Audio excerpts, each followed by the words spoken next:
claro que quando um filhote nasce de uma mãe saudável, ela mesmo se encarrega das necessidades do seu filhotinho. Mas quando isso não acontece pelas razões já citadas na aula anterior, a gente vai ter que arregaçar as mangas e partir para a missão de pais adotivos. Existem duas questões importantíssimas que geralmente levam os patudinhos recém-nascidos a óbito. Eu cheguei a mencionar na aula anterior e vou frisar bem agora, que é a hipotermia, que é a queda da temperatura, e a falta de glicose, ou seja, a alimentação inadequada. Então, primeiramente, nós temos que cuidar para que esses filhotes fiquem bem aquecidos, mas numa temperatura morna, nada de muito quente, porque eles são sensíveis. Não esquece disso. Vocês podem colocar bolsas de água quente em volta, podem até usar aquelas luvas de procedimento, luvas descartáveis, encher de água morna, esquenta a água no micro-ondas, põe naquelas luvas e bota em volta deles, mas sempre com pano por cima, para não ter contato direto com a pelezinha deles.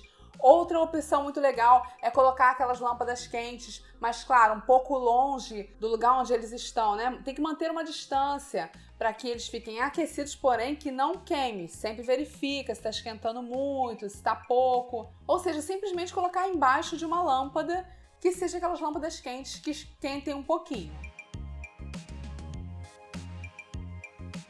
É fundamental para o filhote as primeiras mamadas na sua mãezinha para que seja transferido os anticorpos da mãe para o filhote, já que ele nasce sem nenhuma imunidade e acaba ficando muito suscetível a doenças. A boa notícia é que já existem opções de leites no mercado que oferecem essa alimentação equilibrada para os filhotes recém-nascidos. O único, porém, é que eles costumam ser um pouquinho caros, mas você consegue fazer uma receitinha em casa e o custo vai ficar muito menor. Eu vou passar para vocês uma receitinha que é bem simples, bem tranquila e vai ficar bem próximo daquele leite que é comercializado. Vamos à receita? Você vai utilizar um copo de água filtrada ou fervida, um copo de leite integral, uma gema de ovo cozida, tem que ser cozida, tá, gente? Não pode ser crua.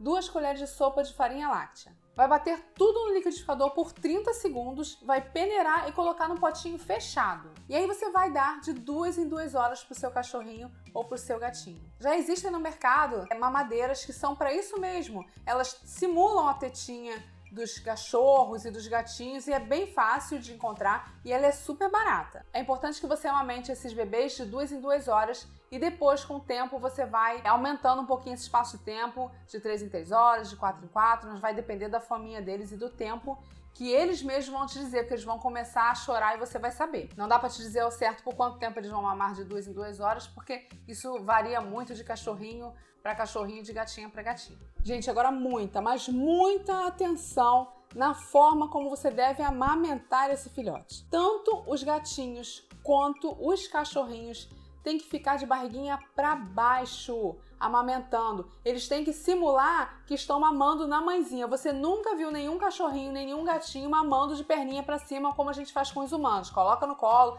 barriguinha para cima e dá mamadeira. Não, isso é terminantemente proibido com gatinhos e cachorrinhos. Eles têm que ficar com a barriguinha para baixo, porque eles simplesmente podem morrer, eles podem vir a óbito, porque eles podem broncoaspirar aquele líquido para a traqueia que vai para os pulmões e vai levar o seu bichinho a óbito. Gente, isso é importante, de verdade. Tem muitos bichinhos que vão a óbito só pela forma que a pessoa amamenta. Aí muitas pessoas falam assim, mas eu amamentei direitinho, eu dei a mamadeira de 2 em 2 horas. Como que você deu? Quando a gente pergunta, ela fala, botei assim no colo igual o neném. Claro, né, gente? Morreu porque broncoaspirou. Então a forma que é amamentado é muito importante. E aí, depois da 4ª semana de vida, você já pode estar oferecendo uns alimentos um pouquinho mais úmidos, mais pastosos, para que ele possa, de repente, estar começando a comer sozinho. Eu costumo muito orientar as pessoas a cozinhar fígado de galinha, né, com água e um pinguinho de sal e bater no liquidificador, fazer aquela papinha e dar para os filhotinhos, que é muito nutritivo também. Já existem nos mercados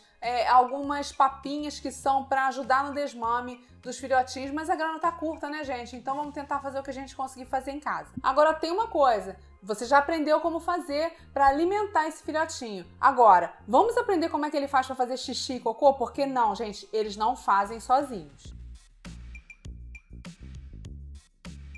Gente, é a coisa mais simples do mundo, mas muita gente não faz, eles acabam até morrendo por excesso de fezes e de xixi, excesso de ureia dentro do organismo. Porque eles comem mas eles não sabem como colocar aquilo para fora. Sabe por quê? Porque as mães sempre fazem esse estímulo. Você pode observar que depois de cada mamada, as mães lambem os filhotes. Isso para fazer com que eles façam xixi e cocô. Elas estimulam. Nesse momento, quem vai ser a mãezinha e o paizinho? Você. Então você vai ter que fazer esse estímulo. Como é que você vai fazer isso?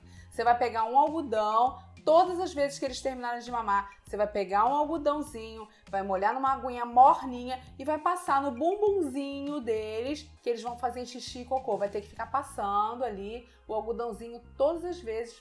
Tem paciência, passa. É quase que imediato. Você passou o algodãozinho, já começa a fazer xixi e cocô. Não pode deixar de fazer isso, porque senão ele fica com acúmulo de fezes e também com acúmulo de urina, que vai gerar essa substância tóxica chamada ureia. Eles vão, com certeza, ir a óbito. Outra questão muito importante é que quando esse patudinho completar 15 dias de vida, tanto o gatinho quanto o cachorrinho, você vai ter que dar a primeira dose de vermífugo, que geralmente são meio ml do remedinho líquido, e aí você vai marcar, dali a 15 dias você vai dar uma outra dose e vai ser meio ml de novo. Atenção com a forma que você vai dar esse remedinho, porque vai ter que ser na seringa, porém, lembre-se daquela forma que eu falei que vocês têm que amamentar. Ele tem que ficar de barriguinha para baixo. E como a mamadeira ele pega normalmente, não tem problema nenhum, mas a seringa ele não vai pegar, então você vai colocar no cantinho da boca, entre a gengiva, a bochechinha aqui, ó, e os dentes, tá? E aí você vai colocando eles devagarzinho. Não bota diretamente no centro da boca, porque ele também pode broncoaspirar